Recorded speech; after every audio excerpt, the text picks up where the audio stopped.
They set out to conquer the wild, but instead they became part of its terrifying secret. A dream hike turned into a nightmare for two young women who vanished deep in the Alaskan wilderness. Their families hoped for a miracle. What they got instead would leave them broken. 3 months later, hikers discovered a chilling sight: two bodies tied to a tree. This is the story of hope turned to horror, and the dark truth that remains hidden in Alaska's heart. But before we dive into this chilling mystery, I want you to know something important. Hidden within this tragedy are lessons. Lessons that could save your life or the life of someone you love. So stay with me, because what happened to these two girls could happen to anyone. Their names were Haley Morrison and Claire Jensen, 23 and 24 years old respectively, both brimming with the kind of energy that makes you believe the whole world is waiting just for you. Haley had just graduated with honors from the University of Washington. Her degree in environmental science was more than just a piece of paper to her. It represented her deepest passion, her connection to the natural world that had called to her since childhood. She'd grown up in Portland, Oregon, where the forests were her playground and the mountains her second home. Her parents described her as fearless, the kind of person who would climb the tallest tree just to see the sunset from a different angle. Claire, on the other hand, came from Anchorage, Alaska itself. She was a local, born and raised in the shadow of the Chugach Mountains. If anyone knew the Alaskan wilderness, it was Claire. She'd been hiking these trails since she was old enough to walk. Her father had been a park ranger for 20 years. The wilderness was literally in her blood. She worked as a wildlife photographer, spending more time outdoors than in, and she wouldn't have had it any other way. The two had met 3 years earlier at a hiking club meetup in Seattle. Their friendship was instant, like they'd known each other in another life. They bonded over their shared love of adventure, their respect for nature, and their dreams of exploring the most remote corners of the earth. Together, they'd conquered trails across the Pacific Northwest, from the Columbia River Gorge to the Olympic Peninsula. But Alaska, that was their ultimate dream. And in the summer of 2019, they finally made it happen. The plan was simple enough, at least on paper. They would tackle a remote section of the Talkeetna Mountains, a challenging but manageable 4-day trek through some of Alaska's most pristine wilderness. The route they chose was known to experienced hikers, but rarely traveled, which was exactly what appealed to them. They wanted solitude. They wanted to experience nature in its purest form, away from the crowded tourist trails, away from civilization, away from everything.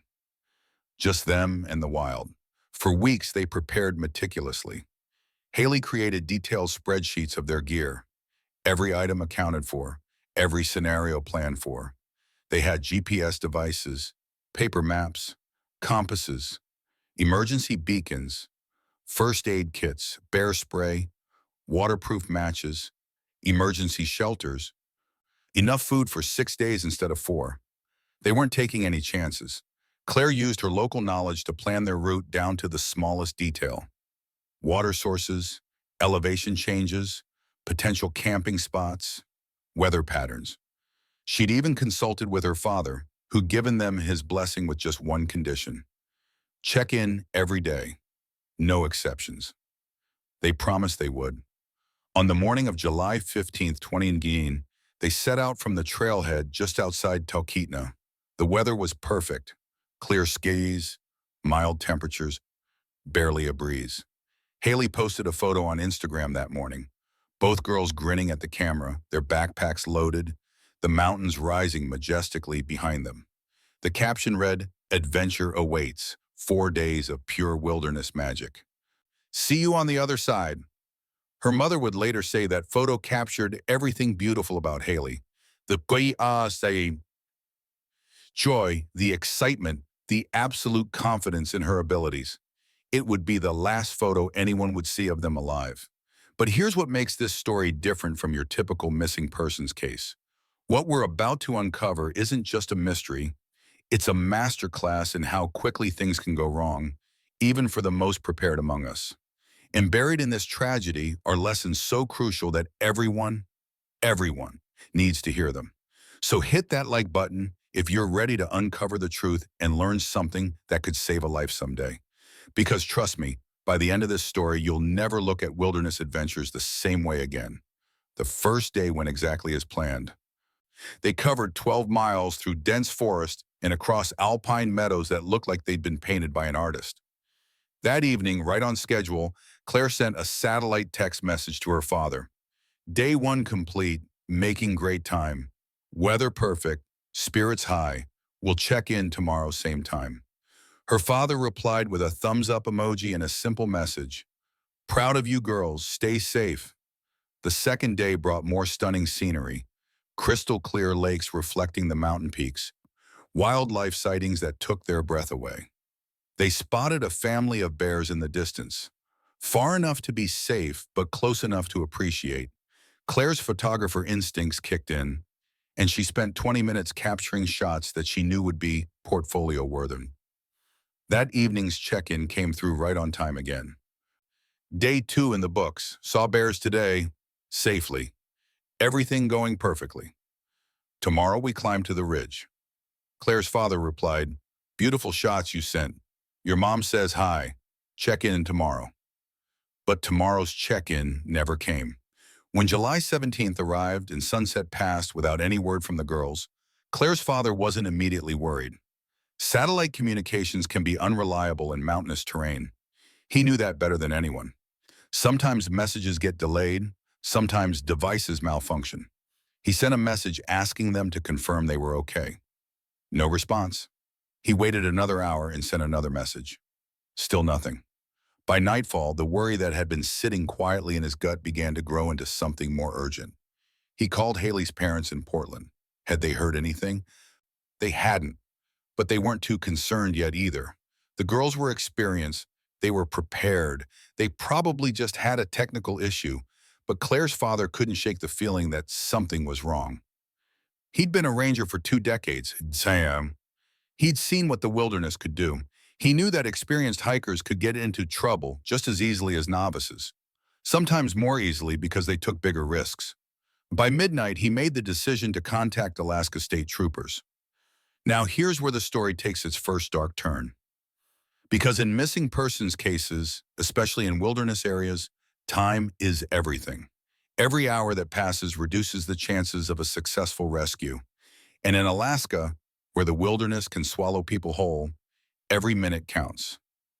The troopers took the report seriously. Claire's father's reputation alone ensured that. But they also knew that false alarms were common with hikers. People lost track of time, devices failed, plans changed. Most missing hikers turned up safe and sound within 48 hours. But they agreed to dispatch a search and rescue team at first light. July 18th dawned cold and foggy. The perfect weather from 2 days ago had deteriorated into a gray, drizzly mess. A team of 6 experienced SAR volunteers assembled at the trailhead where the girls had started. They were joined by 2 Alaska State Troopers and Claire's father, who insisted on being part of the search despite the conflict of interest. Nobody argued with him. They all knew he was probably the most qualified person there. The search began systematically, following the route the girls had outlined in their trip plan. And at first, everything seemed normal. They found evidence that Haley and Claire had passed through, a granola bar wrapper at their first campsite, boot prints matching their shoe sizes, even a hair tie that Claire's mother would later identify as belonging to her daughter. But then, about 18 miles in, something changed. The trail the girls were supposed to follow made a sharp turn to the east, following the ridgeline toward the high alpine zone. But the search team found boot prints, prints matching the girls' shoes, heading in a different direction, north away from the planned route into a section of forest that wasn't on their itinerary at all. Claire's father stared at those tracks for a long moment, his jaw tight. This doesn't make sense, he said quietly. Claire knows this area. She wouldn't deviate from the plan without a damn good reason. One of the troopers knelt beside the tracks, studying them carefully. No signs of running or distress, he observed. The stride is normal, deliberate. They walk this way on purpose. But why? What could have made 2 experienced hikers abandon their carefully planned route and head into unmapped territory? The search team followed the tracks into the dense forest. The further they went, the more uneasy they became. The trees here grew thick and close together. the kind of forest where sunlight barely penetrates even at midday. The undergrowth was tangled and difficult to navigate. This wasn't the kind of terrain you'd choose to hike through unless you had to. After 2 hours of slow but painstaking tracking, they lost the trail completely. The forest floor became too rocky to hold prints, and there was no other sign of the girl's passage. It was as if Haley and Claire had simply vanished into thin air. Subscribe if you believe everyone deserves the opportunity to live their dream adventures safely. Because what happened next would change everything we thought we knew about this case. And you need to stay with us to understand how a simple hike turned into one of Alaska's most disturbing unsolved mysteries. The search effort intensified over the following days. More volunteers arrived from across Alaska. Experienced wilderness trackers, off-duty rangers, local hikers who knew the terrain. At its peak, more than 50 people were combing through the Talkeetna Mountains, calling out the girls' names, searching for any sign of them. Helicopters equipped with thermal imaging cameras flew grid patterns over the forest. Search dogs were brought in to try to pick up a scent trail. But the weather was working against them. The drizzle turned into steady rain, washing away tracks and scent trails. Visibility in the forest dropped to almost nothing. By day 5 of the search, the mood had shifted from hopeful to grim. In wilderness rescue, there's an unspoken understanding about timeframes. The first 24 hours are critical. That's when most lost hikers are found alive and well. After 72 hours, the odds start to drop significantly. After a week, you're usually looking for bodies, not survivors. But Claire's father refused to give up hope. He pushed the search teams harder, expanded the search grid, brought in more resources. Haley's parents flew up from Portland and joined the search themselves despite having no wilderness experience. The sight of them stumbling through the forest, calling their daughter's name with voices raw from crying, broke the hearts of every volunteer there. Media coverage began to pick up. Local news stations ran daily updates. Social media campaigns spread the girls' photos far and wide. Tips started coming in, most of them useless, some of them cruel. Someone claimed to have seen the girls hitchhiking near Anchorage. Someone else reported spotting them at a gas station in Fairbanks. All of these leads were investigated, and all of them went nowhere. 2 weeks into the search, the Alaska State Troopers made the difficult decision to scale back operations. They'd covered hundreds of square miles, followed every possible lead, and found nothing beyond those initial tracks leading into the forest. The official search was suspended, though they promised to continue investigating and following up on any new information. Claire's father was devastated, but not surprised. He knew how these things worked. Resources were limited, and at some point you had to accept reality. But he also made a promise that day. He would never stop searching for his daughter. Haley's parents returned to Portland, shattered and empty. Their daughter had simply disappeared, swallowed by the Alaskan wilderness as if she'd never existed at all. Summer turned to fall, and the case grew cold. The media moved on to other stories.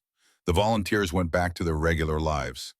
But in the dense forests of the Talkeetna Mountains, 2 young women remained missing. And the question that haunted everyone involved was simple but terrible. What happened to them?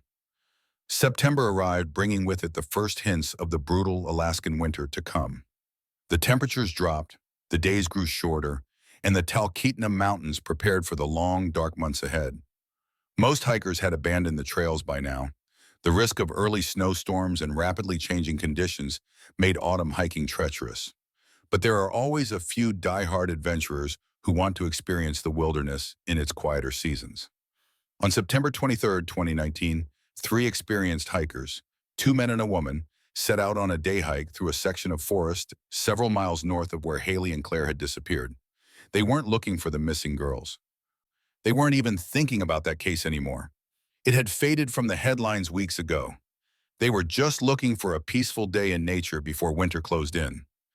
Around noon, they stopped for lunch near a small clearing in the forest. The woman, her name was Rebecca, wandered a short distance away to find a private spot. And that's when she saw it. At first, her brain couldn't process what her eyes were telling her. There was a tree, a large spruce, maybe 30 feet tall. And tied to that tree, slumped and motionless, were 2 figures. Rebecca's scream brought her companions running. What they found would haunt them for the rest of their lives. Haley Morrison and Claire Jensen, or what remained of them, were bound to the tree with rope. Their arms were pulled behind them, wrapped around the thick trunk. More ropes circled their torsos, holding them upright even in death. Their bodies had been there for months. Decomposition and wildlife had taken their toll. But there was no question who they were. Claire was still wearing her distinctive red jacket, the one she'd been wearing in that last Instagram photo. Haley's backpack lay a few feet away, partially buried in pine needles and forest debris. One of the hikers, a former EMT, approached carefully, though he already knew what he would find. No pulse, no signs of life. The bodies were cold and stiff and had clearly been dead for a very long time. He pulled out his satellite phone with shaking hands and called 911. Now, I need you to understand something about this discovery, because this wasn't just a tragic ending to a missing persons case. This was something far more sinister, far more disturbing. Lost hikers don't tie themselves to trees. Accident victims don't end up bound with rope in the middle of nowhere. What Rebecca and her friends had stumbled upon wasn't just the recovery of two missing girls. It was a crime scene. Comment justice for Haley and Claire if you believe no one should ever get away with such a brutal crime.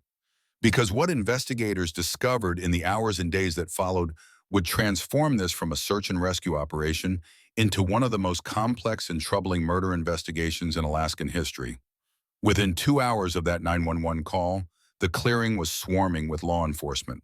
Alaska State Troopers secured the scene, cordoning off a wide perimeter around the tree. Crime scene investigators from Anchorage made the long journey to the remote location, hauling specialized equipment through the forest.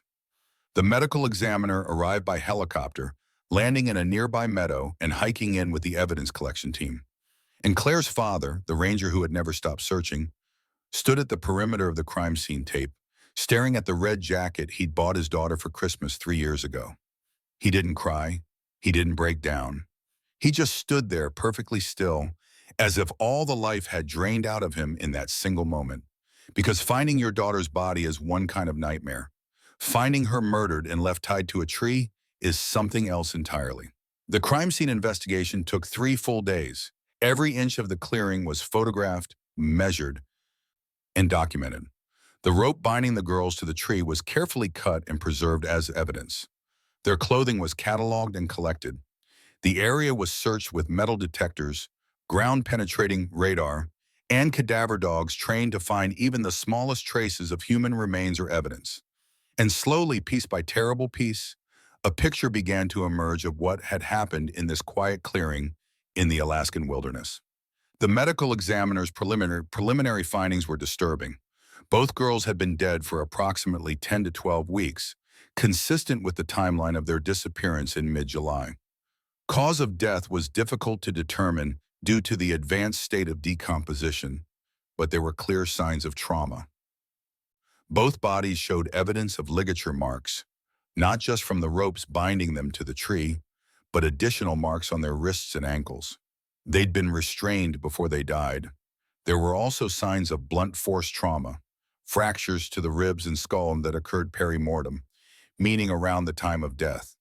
These weren't injuries from falls or accidents. These were injuries inflicted by another person. But perhaps most disturbing of all was the positioning of the bodies. The way they were tied to the tree wasn't haphazard or rushed. It was deliberate, almost ritualistic. The rope work showed a level of skill and planning that suggested their killer had done this before, or had at least thought about it extensively. The knots were complex, designed to hold the bodies securely for a long period of time. And the tree itself had been chosen specifically. It was one of the largest in the clearing, visible from multiple angles, almost like a display. Whoever did this wanted the bodies to be found eventually. They wanted their work to be seen. The investigation kicked into high gear. The Alaska State Troopers' Major Crimes Unit took over the case, bringing in detectives experienced in homicide investigations. The FBI's Behavioral Analysis Unit was consulted to help build a profile of the killer, and every piece of evidence from the scene was rushed to forensic laboratories for analysis. The rope was the first major piece of evidence to yield results. It was a common type of utility rope, available at any hardware store or outdoor supply shop. But forensic analysis revealed something interesting: traces of motor oil and sawdust embedded in the fibers. This suggested the rope had been stored in a workshop or garage before being used. The knots themselves were analyzed by a maritime expert. He identified them as a combination of sailing knots and rope work, typically used in commercial fishing. Whoever tied these knots had maritime experience. They'd spent time on boats or working with fishing gear. In Alaska, that didn't narrow the suspect pool much. Thousands of people had fishing or boating experience. But it was a start. The clothing removed from the bodies was examined for DNA evidence. And here, investigators caught their first real break. On Claire's jacket, they found epithelial cells, skin cells, that didn't match either of the victims. The DNA profile was entered into CODIS, the FBI's national DNA database. No matches. Whoever killed these girls had never been arrested for a felony before. But DNA evidence and rope analysis, while important, didn't answer the fundamental question that haunted everyone involved in the investigation. Why? Why would someone murder two young women in the middle of the Alaskan wilderness? This wasn't a robbery. Both girls still had their backpacks with valuable gear inside. This wasn't a sexual assault, there was no evidence of sexual trauma on the bodies. This wasn't a random act of violence. The level of planning and the ritualistic nature of the crime suggested something far more calculated. So what was the motive? To answer that question, investigators turned to criminal profiling. Dr. Sarah Chen, a forensic psychologist with the FBI's Behavioral Analysis Unit, was brought in to consult on the case. She spent days reviewing every piece of evidence, every crime scene photo, every detail about the victims and the circumstances of their deaths. And the profile she developed was chilling. "We're looking for a male between the ages of 30 and 50, Dr. Chen told the investigative team during a briefing in Anchorage. "He's physically strong, comfortable in the wilderness, and has extensive experience with rope work, likely maritime or fishing industry background." She clicked to the next slide, showing crime scene photos of the bound bodies. The positioning is key here. This wasn't about killing them quickly or hiding the bodies. This was about control, about domination. He wanted to restrain them, to render them completely helpless. The tree itself becomes part of the ritual, binding them to something permanent, something that will outlast them. He's likely a loner, socially isolated, with poor interpersonal relationships, especially with women. He may have a history of violence against women, though probably nothing that resulted in arrest. Maybe domestic disputes that were never reported, stalking behavior, voyeurism. "And here's what worries me most," Dr. Chen continued, her voice dropping. "This level of planning, this type of ritualistic behavior, it doesn't come out of nowhere. This isn't his first time. Either he's killed before and we haven't found the bodies, or he's been building up to this for years through escalating violent fantasies." The room fell silent as the implications sank in. They might not just be looking for the person who killed Haley and Claire, they might be looking for a serial killer. Share this video to spread the word about the psychological profile of this killer, because he could still be out there waiting for his next opportunity. And the more people who know what to look for, the better chance we have of preventing another tragedy.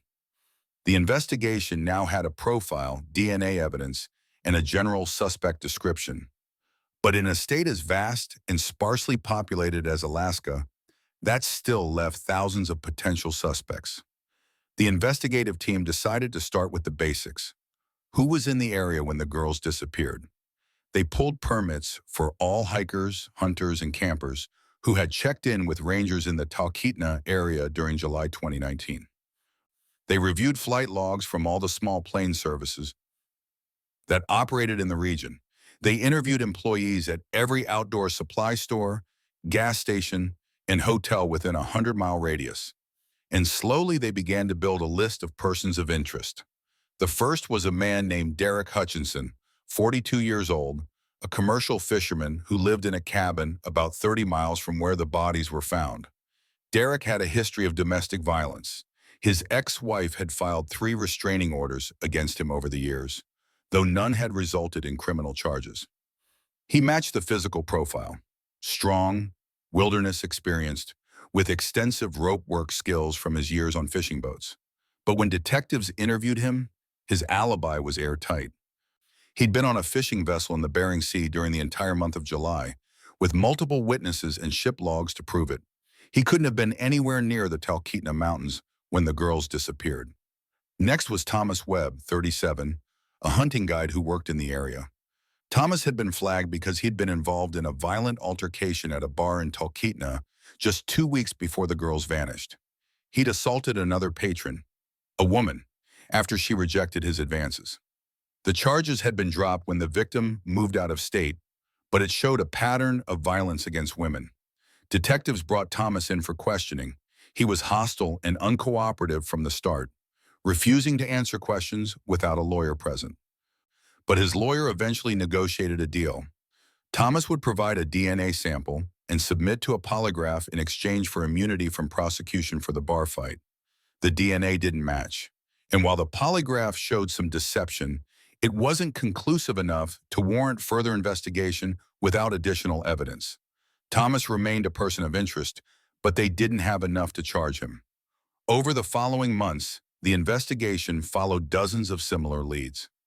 Each one seemed promising at first, but ultimately led nowhere. The frustration was building among the investigative team. They had evidence, they had a profile, they had resources, but they couldn't find their killer.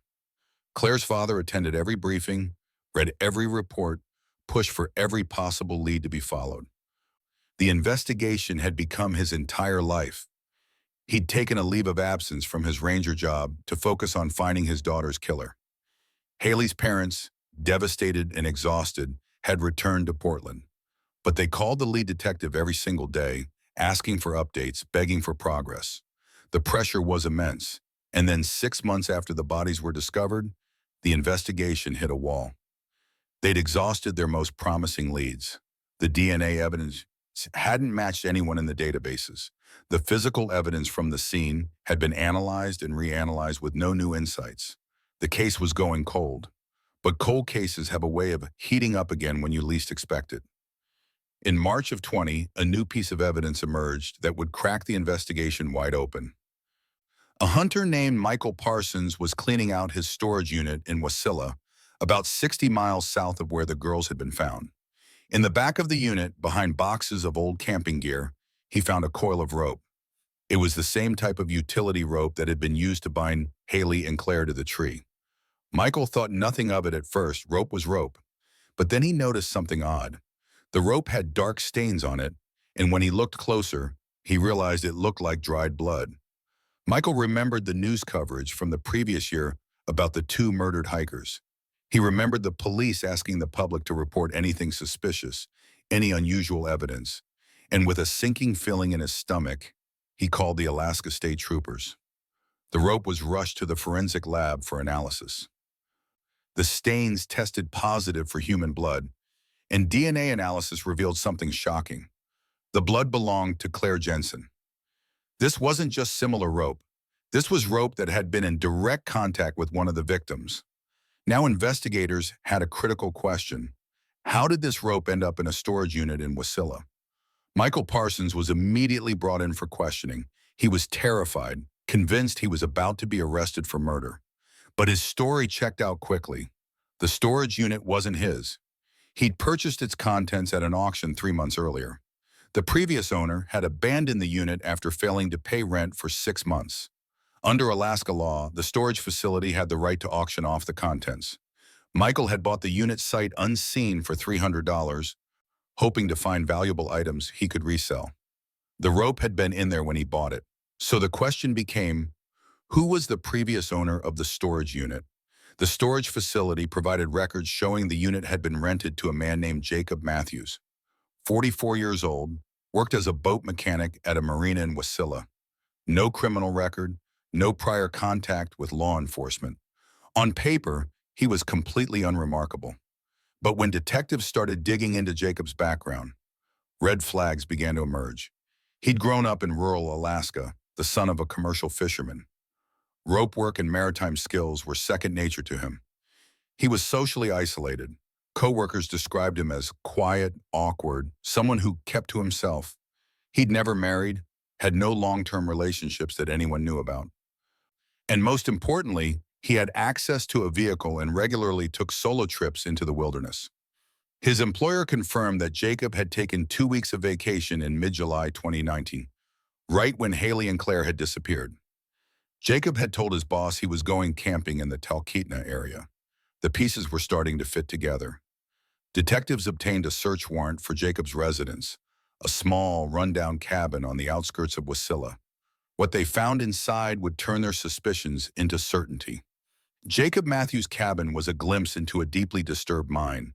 The main room was relatively normal, sparse furniture, basic amenities, nothing remarkable. But in the bedroom, investigators found something that made their blood run cold. The walls were covered with photographs of women. Not pornographic images, these were candid shots, taken without the subject's knowledge. Women hiking, women shopping, women walking down the street. Dozens and dozens of photographs, pinned to the walls in no particular order. And in the center of this disturbing collage were two photos that investigators recognized immediately. Haley Morrison and Claire Jensen, photographed at the trailhead before their hike. These weren't copies of the Instagram photo Haley had posted. These were taken from a different angle, from a distance, as if someone had been watching them, as if someone had been stalking them. But the evidence didn't stop there. In a locked footlocker under Jacob's bed, investigators found more rope, the same type used in the murders. They found a journal filled with violent fantasies, detailed descriptions of restraining and controlling women. And they found a map of the Talkeetna Mountains with a specific area circled in red, the exact location where the bodies had been found. The evidence was overwhelming. On March 18, 2020, Alaska State Troopers arrested Jacob Matthews at his workplace. He didn't resist, didn't try to run. He just stood there, silent and emotionless, as they read him his rights. At the police station, he was placed in an interrogation room with two veteran detectives. For the first 3 hours, he said nothing. He stared at the table, refused to make eye contact, declined to answer any questions. His lawyer was on the way, but the detectives knew they had a small window to try to get a confession before legal representation arrived. And then, out of nowhere, Jacob started talking. "I didn't mean for it to happen," he said quietly, his voice barely above a whisper. "I was just watching them. I like to watch people in the wilderness. It's peaceful. They don't know you're there. They're just themselves." The detectives exchanged glances but said nothing, letting him continue. "I'd been following them for 2 days. I stayed far back, just observing. They were so happy, so carefree. It made me angry. They had everything, friendship, joy, freedom. And I had nothing. On the second night, I got closer to their camp.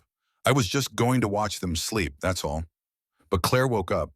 She saw me standing at the edge of the clearing. She screamed." Jacob's hands were shaking now, but his voice remained eerily calm. "Haley woke up too. They both started screaming, telling me to get away. I panicked. I couldn't let them report me, couldn't let them tell anyone I'd been following them, so I did what I had to do. I had rope in my pack. I always carry rope. I tied them up while they were still in their sleeping bags. They fought, but I'm stronger. I dragged them deeper into the forest, to that clearing. And I kept them there." The detective's blood ran cold at his choice of words. Kept them there. Not killed them there. Kept them. "How long were they alive?" one detective asked, his voice carefully neutral, despite the horror churning in his stomach. Jacob was quiet for a long moment. 3 days, he finally said. "I tied them to the tree and I just watched them. I brought them water so they wouldn't die too quickly. I wanted to study them, to understand what made them different from me. They begged at first. They cried and pleaded and promised they wouldn't tell anyone. But I couldn't let them go. You understand that, right? I couldn't let them leave. After 3 days, they stopped begging. They just sat there, quiet, waiting. And I realized I didn't want to watch anymore. So I ended it. Quick. I was merciful." The confession was damning, detailed, and absolutely chilling. Jacob Matthews had stalked Haley Morrison and Claire Jensen for 2 days before attacking them at their camp. He'd held them captive for 3 days, bound to a tree, while he played out his twisted fantasies of control and domination. And then, when he grew bored of his victims, he'd killed them and left their bodies tied to the tree like trophies. Comment below if you think Jacob Matthews deserves the maximum possible punishment for what he did to these innocent girls. Because what happened next in the legal system would test the limits of justice itself. Jacob Matthews was charged with 2 counts of first-degree murder, 2 counts of kidnapping, and multiple counts of assault. Under Alaska law, first-degree murder carries a mandatory sentence of 99 years without the possibility of parole. The prosecution was confident they had an airtight case. They had physical evidence, DNA evidence, a detailed confession, and a clear timeline of events. This should have been a straightforward conviction. But Jacob's defense attorney, a public defender named Richard Stiles, had other ideas. Stiles filed a motion to suppress the confession, arguing that it had been obtained before Jacob's lawyer arrived and without proper Miranda warnings. The judge denied the motion. The confession had been given voluntarily and the Miranda rights had been read correctly. Strike one for the defense. Next, Stiles tried to argue that Jacob suffered from mental illness and couldn't understand the nature of his actions. The prosecution brought in their own psychiatrist who evaluated Jacob and found him completely competent. He knew right from wrong, he understood the consequences of his actions, and he'd taken deliberate steps to avoid detection. Strike two. Finally, in a last-ditch effort, Stiles tried to negotiate a plea deal. Jacob would plead guilty to second-degree murder in exchange for the possibility of parole after 50 years. The prosecution refused. Haley's parents refused. Claire's father refused. This was going to trial, and they were going to fight for the maximum sentence. The trial began in September 2020, nearly 14 months after the bodies had been discovered. Due to the COVID-19 pandemic, special precautions had to be taken. Masks, social distancing, limited courtroom capacity. But nothing could diminish the emotional intensity of the proceedings. The prosecution laid out their case methodically over 2 weeks.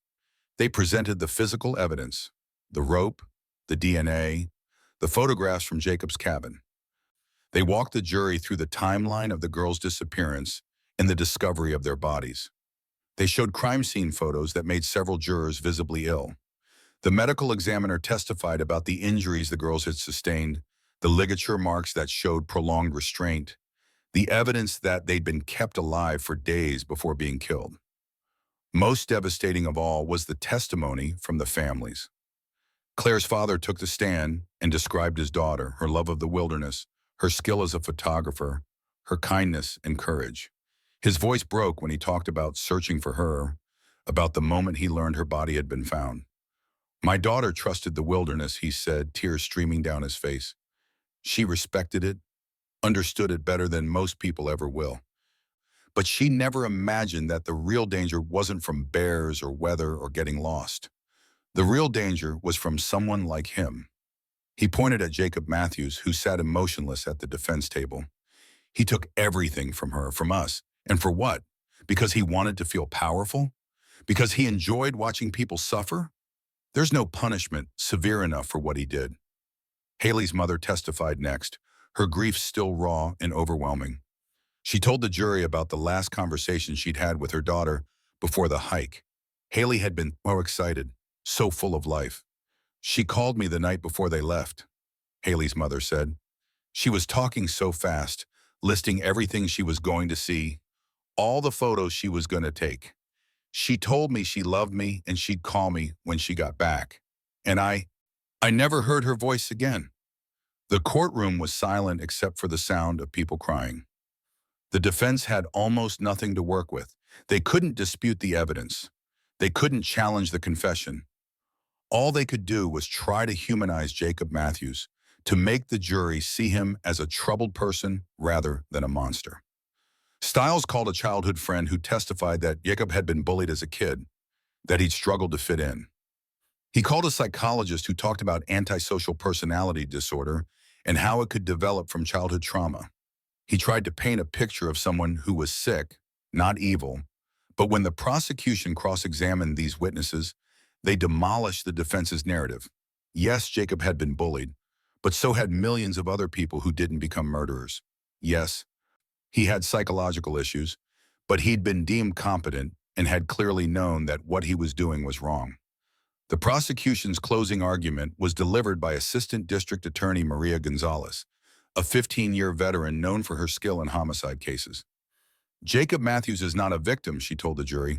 He is a predator who stalked two innocent young women, who terrorized them, who held them captive for days while they suffered in fear and pain, and who then killed them and left their bodies displayed like trophies. He showed them no mercy. They begged for their lives, and he ignored them. They suffered for days, and he enjoyed it. And when he was done playing his sick game, he murdered them in cold blood. The defense wants you to feel sorry for Jacob Matthews. They want you to see him as troubled, as someone who needs help. But I ask you to think about Haley Morrison and Claire Jensen instead. Think about the fear they felt when they realized what was happening to them. Think about the pain of being tied to a tree for 3 days, helpless, knowing you were going to die. Think about their families who will never get to see them again, never get to hear their laughter or share in their dreams. Jacob Matthews made a choice. He chose to stalk. He chose to attack. He chose to torture. He chose to kill. And now you have a choice. You can choose justice for Haley, Onini, and Claire. You can make sure that Jacob Matthews never has the opportunity to hurt anyone else ever again. The jury deliberated for less than 4 hours. We, the jury, find the defendant, Jacob Matthews, guilty of murder in the first degree in the death of Haley Morrison. We, the jury, find the defendant, Jacob Matthews, guilty of murder in the first degree in the death of Claire Jensen. The verdicts were read aloud in a courtroom so quiet you could hear people breathing. Jacob Matthews showed no reaction, just as he'd shown no emotion throughout the entire trial. But in the gallery, Claire's father collapsed into sobs. Haley's mother closed her eyes and whispered, "Thank you, baby. Thank you." At sentencing 3 weeks later, the judge showed no mercy. "Mr. Matthews," Judge Patricia Morrison said, her voice hard as steel, "you have been convicted of 2 of the most heinous crimes imaginable. You stalked, terrorized, and murdered 2 innocent young women whose only mistake was being in the wrong place when you decided to act on your twisted fantasies. I have read the victim impact statements from the families. I have reviewed the evidence presented at trial, and I have searched for any reason to show you even a shred of the mercy you denied your victims. I have found none. You are sentenced to 99 years without the possibility of parole for each count of murder, to be served consecutively. That is a total of 198 years in prison. I can only hope that in those years you will come to understand the magnitude of suffering you have caused, though I doubt you are capable of such understanding." Jacob Matthews was led away in handcuffs. He never looked back at the families, never showed a moment of remorse. He would spend the rest of his life in Spring Creek Correctional Center in Seward, Alaska, and Haley Morrison and Claire Jensen could finally rest in peace. But this story, this tragedy, doesn't end with a conviction. Because there are lessons here that everyone needs to hear, lessons that could save lives. And I promised you at the beginning that I would share those lessons. So let's talk about what we can learn from this heartbreaking case. The first and most important lesson is about communication in remote areas. Haley and Claire did many things right. They had a detailed trip plan. They had emergency equipment. They checked in regularly. But when their communication stopped, there was a delay before anyone realized something was seriously wrong. In the modern age, we have technology that can bridge this gap. Personal locator beacons, PLBs, are devices that can send an emergency signal via satellite with the push of a button. They're different from satellite phones because they don't require a cellular signal or network coverage. They work anywhere on Earth, even in the most remote locations. If Haley and Claire had activated a PLB when Jacob Matthews first approached their camp, search and rescue teams would have been notified within minutes. The response time could have made all the difference. Another option is a satellite messenger device, like an InReach or Spot, that allows you to send pre-programmed check-in messages and two-way communications. These devices also have an SOS function that alerts emergency services. The lesson here is simple but critical. Never venture into remote wilderness without a reliable way to call for help that doesn't depend on cell phone coverage. Your life may depend on it. The second lesson is about the buddy system and staying in groups. Haley and Claire were together, which was smart, but two people can still be overpowered by one determined attacker, especially if that person has the element of surprise. In wilderness areas, especially remote ones, there's safety in larger groups. 3 or 4 hikers are much harder to attack than two, and the presence of more people acts as a deterrent. Most predators, whether human or animal, avoid confronting groups. If you're planning a remote wilderness trip, consider organizing it with a larger group. If that's not possible, at least let multiple people know your exact plans, your expected check-in times, and what to do if they don't hear from you. Create a communication schedule and stick to it religiously. If you miss a check-in, make sure your emergency contacts know to alert authorities immediately, not wait to see if you're just running late. Time is everything in wilderness emergencies. The third lesson is about trusting your instincts. We don't know if Haley and Claire had any warning signs before Jacob Matthews attacked. But in many cases of wilderness violence, victims report feeling uneasy or sensing that something was wrong before the attack occurred. Our instincts, that gut feeling that something isn't right, evolved over millions of years to protect us from danger. In modern society, we're trained to ignore those instincts, to be polite, to not make assumptions about people. But in the wilderness, those social niceties can get you killed. If you encounter someone in a remote area and something feels off, maybe they're asking too many questions about your plans, maybe they're following you, maybe they just give you a bad vibe. Trust that feeling. Change your route, head back to the trailhead, make yourself visible to other hikers. Don't worry about being rude or paranoid. Your safety is more important than someone else's feelings. And if you're camping and you see someone watching your campsite or approaching in a way that makes you uncomfortable, don't hesitate to use your emergency beacon or satellite phone to alert authorities. False alarms are better than becoming a victim. The fourth lesson is about self-defense in the wilderness. This is a controversial topic, but it needs to be addressed. Haley and Claire had bear spray, which is excellent for deterring animal attacks. But bear spray can also be effective against human attackers if you know how to use it properly. The key is to carry it in an accessible location, not buried in your backpack, and to practice deploying it quickly. Some wilderness experts also recommend carrying a personal alarm, a small device that emits an extremely loud noise when activated. This can startle an attacker and potentially alert other hikers in the area. For those who are comfortable with it and who have proper training, a firearm can provide another layer of protection in remote areas. Alaska has liberal gun laws, and many wilderness hikers carry handguns for protection against both animal and human threats. But firearms require extensive training, proper storage, and a willingness to use deadly force if necessary. They're not for everyone. The lesson here is to think carefully about self-defense before you venture into remote wilderness. What tools will you carry? How will you deploy them? What's your plan if you're confronted by a threat? Having these answers before you need them could save your life. The fifth lesson is about choosing your hiking partners carefully. This might seem obvious, but it's worth stating explicitly. Haley and Claire knew each other well and trusted each other completely. But if you're joining a group hike with people you don't know, take the time to vet them first. Meet in person before the trip, check references, trust your instincts about who you're going into the wilderness with. There have been cases where hikers have been attacked by their own hiking partners, people they thought they could trust. And if you're hiking solo, which many experienced wilderness enthusiasts do, take extra precautions. Make your presence known to other hikers, check in more frequently with your emergency contacts, and consider carrying additional safety equipment.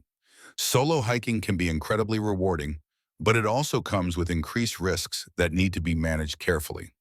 The sixth lesson is about the importance of wilderness awareness and education.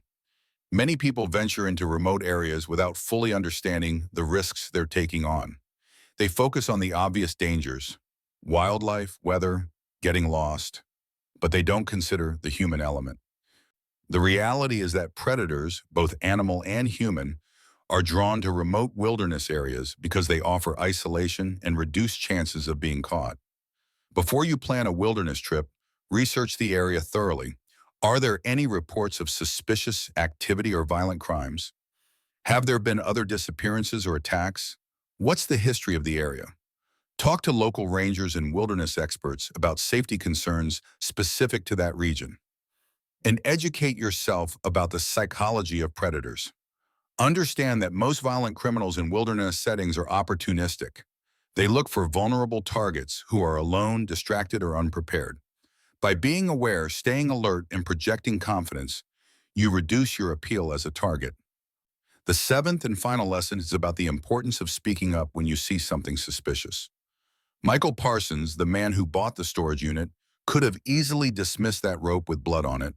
He could have thrown it away or assumed it was from a hunting accident, but he trusted his instincts and reported it to authorities. And that decision led directly to Jacob Matthews' arrest and conviction. If you see something in the wilderness that doesn't seem right, abandoned gear, signs of a struggle, suspicious behavior from another hiker, report it. You might feel silly making a report that turns out to be nothing, but you might also save a life.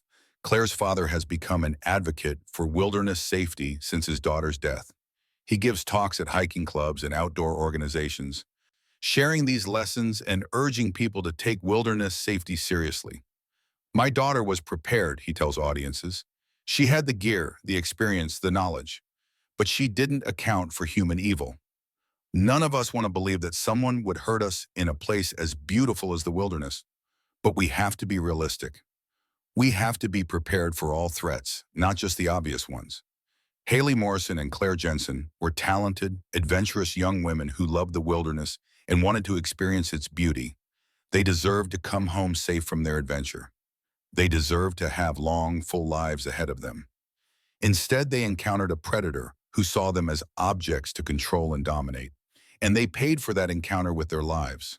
But their deaths were not meaningless. Through the lessons we've learned from this tragedy, we can better protect ourselves and our loved ones. We can be more prepared, more aware, more cautious.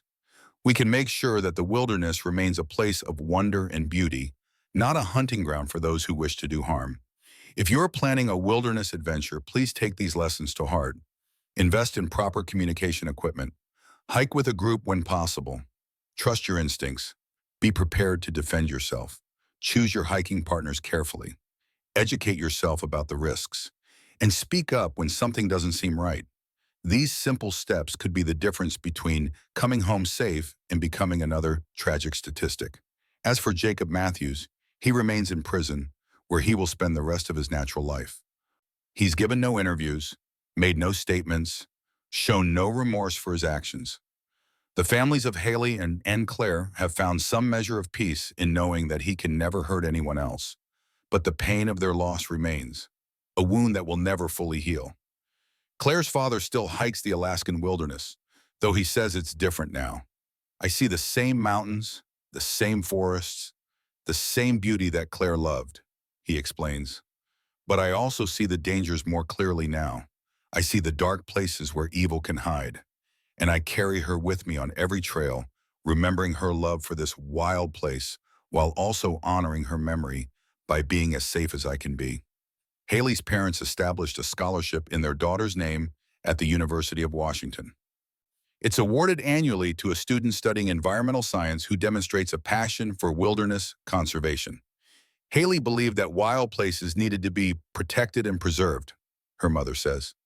This scholarship helps ensure that her dream continues through others who share her vision.